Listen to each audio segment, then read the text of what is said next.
You guys gotta see what I made. This here is the Blades of Midas, the name given to my now massive colony of spiny ants. I've watched this colony grow from just a few hundreds in a plastic container to now hundreds of thousands of ants.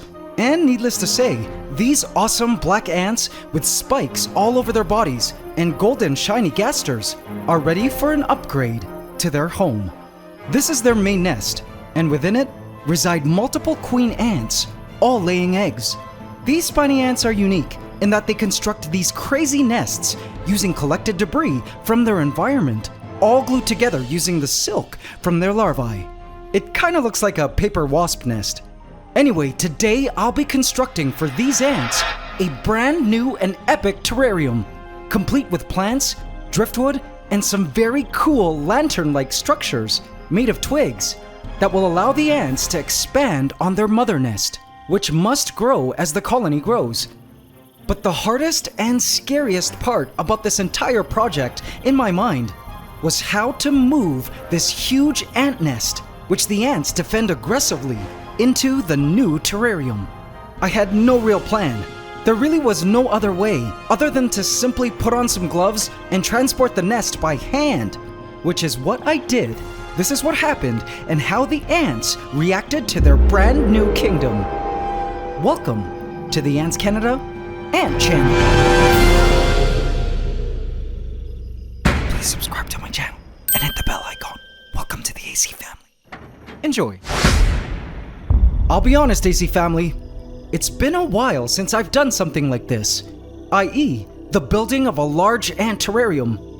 It's been almost 2 long years since I've looked at a huge empty tank like this, about to be turned into a massive ant kingdom. Over the past 2 years, I've had to deal with countless challenges, including having to downsize my ant collection due to the pandemic, building a new ant house, and finally moving my ants and pets into the new Ant Room 2.0, a proper tour of which will be coming soon. So it goes without saying, AC family, my heart was so full this week, as it seems things can finally start to get back to normal. I'm super excited for this titanic moving day for both the Blades of Midas and us. But I'll be asking you guys a very important question, as I'll be needing your help at the end of the video regarding our Blades of Midas and their new massive terrarium. So do stay tuned for that coming up. So when contemplating a design for the Blades of Midas' new terrarium, I knew it needed to better suit the ants' lifestyle, more so than their current terrarium. You see, the problem with their terrarium now was that it seemed like the colony wanted and needed to expand their nest, and I was hoping they would keep building outward along the driftwood towards the left side of their tank. But I think the ants had problems doing that, due to lack of supporting structure. After keeping these spiny ants for a while, I began to realize that the ants actually need an initial supportive skeleton, a lattice work, in order to help them build and glue their debris nests in place. And so, I had the perfect idea to incorporate into their new home. Now I know a lot of you really love and miss the creation and building process of these ant terrariums. So AC family, let's do this, shall we?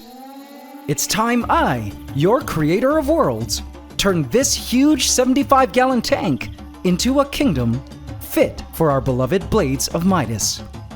First, I added a drainage layer. I used crushed coral, but terrarium builders more commonly use coarse gravel. This drainage layer is super important because it ensures that the substrate doesn't become waterlogged in case of overwatering, and that no areas in the soil go anaerobic, which can kill soil fauna. This terrarium will be bioactive and full of life.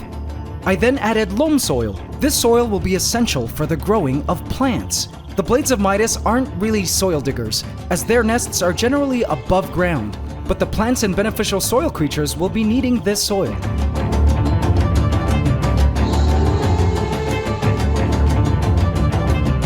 I added some driftwood.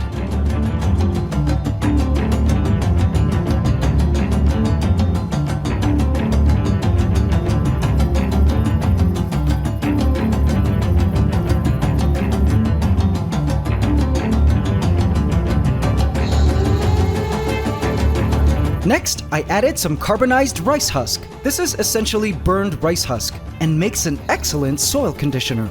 and nutrient enhancer for the plants. It also makes a great nest building material for the ants. I then started the planting process. The next thing I needed to do after that was a very important step. Time to create our ant barrier. I need some rubbing alcohol and some baby powder. I mix this all up into a thin paint-like substance. People ask me if there is a preferred ratio I use, but I just go by visual. The more baby powder, the better, because it means more barrier, but too little alcohol, and the barrier may have trouble sticking. I generally go by 2 parts baby powder to 1 part rubbing alcohol. I had the tank made with a lip that runs across the top of the tank, and it was under this lip that I placed the ant barrier. Once dried, the ants will slip off this ant barrier and won't be able to escape. Having an open-top terrarium is very beneficial when housing ants because it means great ventilation, which minimizes mold and also allows for easy access into the terrarium when feeding and cleaning. Alright, all was set. Now AC family, this was the ultimate moment of truth.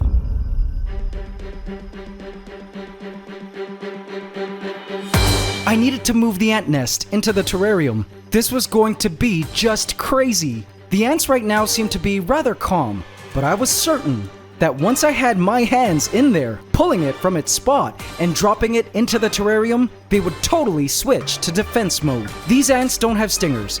They spray formic acid, and their bites don't hurt as much, but a lot of them on my arms biting me could get very uncomfortable. I placed a divider in the space between the 2 tanks so that any ants falling would fall right back into the old terrarium.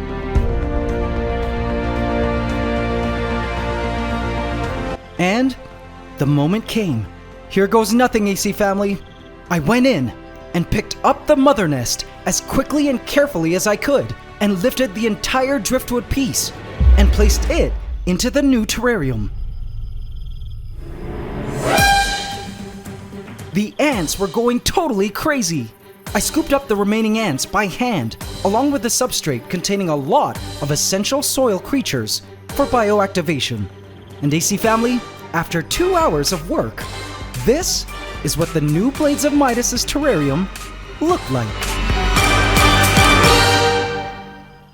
AC family, behold, the new terrarium kingdom of our Blades of Midas. What do you guys think? It's covered in a thin veil of mist, which will fade shortly. It's a forest floor terrascape, and I'll get to those lantern twig balls in a moment. But check it out.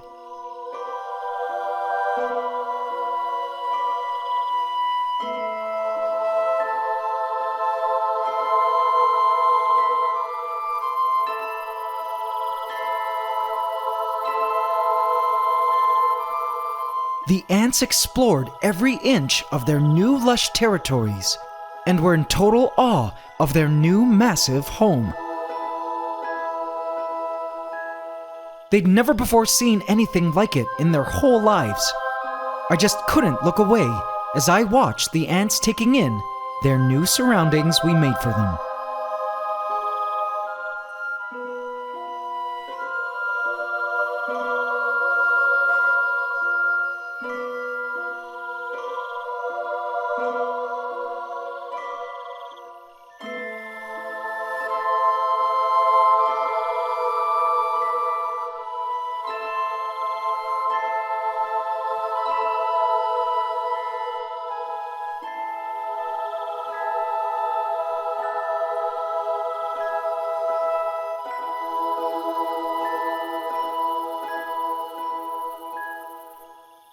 Let me show you around. In the Blades of Midas' old terrarium, there used to be lots of plants, but the ants ended up killing most of them, leaving only some nerve plants. So I made sure to plant a lot of beautiful nerve plants all around the lands.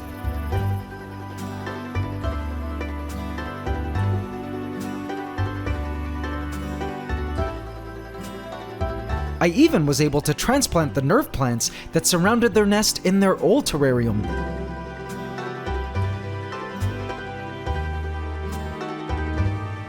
Here's a green variety.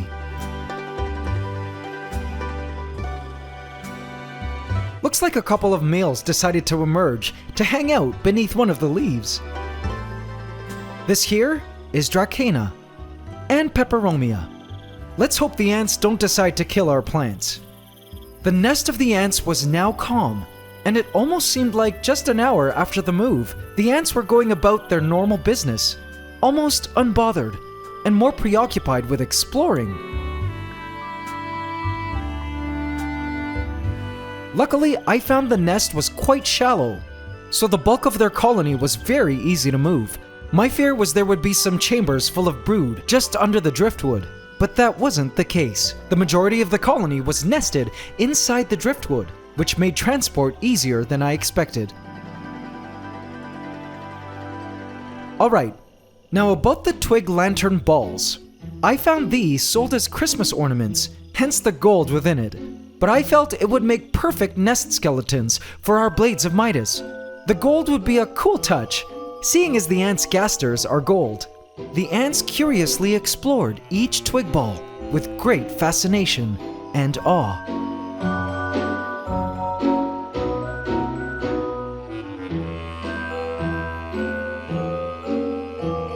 They crawled all over it, and within it. I felt the ants actually loved the balls, which were each connected by bridges of winding driftwood and twigs. The ants now had a wonderland of plants, sticks, and future nest skeletons to enjoy and use as they so pleased. Now I know some people might prefer more naturalistic terrarium builds because surely something like this would never be seen in the wild, but I am certain our Blades of Midas will truly utilize and love this very functional terrarium to its fullest. My hopes is they start building nests into these balls, carrying debris from around their terrarium and gluing them onto these ball structures. I think that would look super cool. For humidity, a thick mist fills the terrarium before sunrise. I super love how it looks.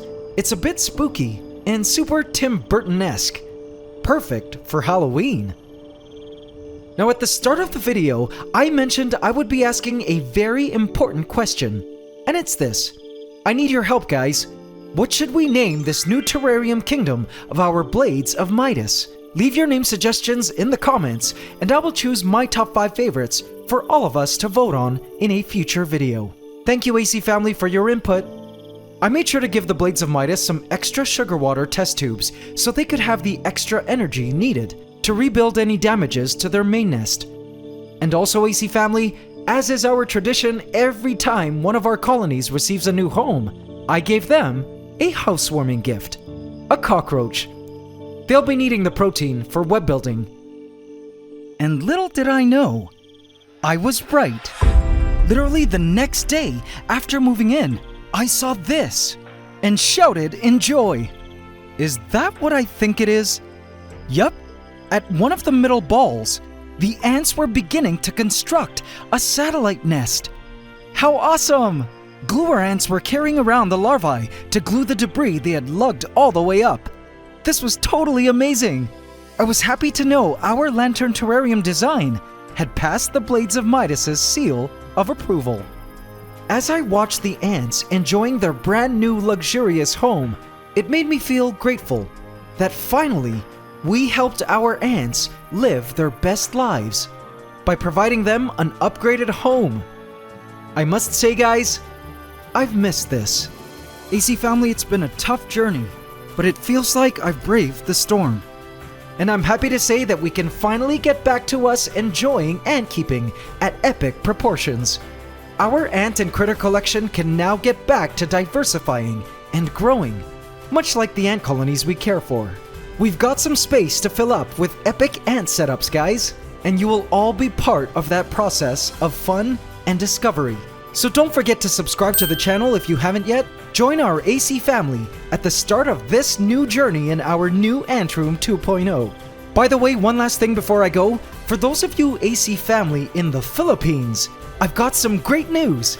I'll be having a meet and greet in Cebu for an event called BICON 2022 this November 5th. So do get your tickets now at bicon.ph. I'd love to meet you Filipino AC family in person and chat about ants. I must say, guys, how super grateful I am to all of you who have been watching and supporting this channel, following the lives of our various ants and other creatures with me. I take none of you for granted, and I am always thinking of new ways to improve the quality of these videos, so we can continue learning and discovering about ants and other creatures that come our way. It means a lot to me that there are millions of you from around the world who love ants and nature as much as I do. It gives me great hope for the future. Also, wow, we're so close to 5 million subscribers, guys. This totally blows my mind. Please give me ideas, AC family, for our big 5M video. Anyway, I will surely keep you all updated on the progress of our Blades of Midas. Until the next time we return to these lush lands of our Blades of Midas, thank you all for watching and supporting the ants. It's Ant Love forever.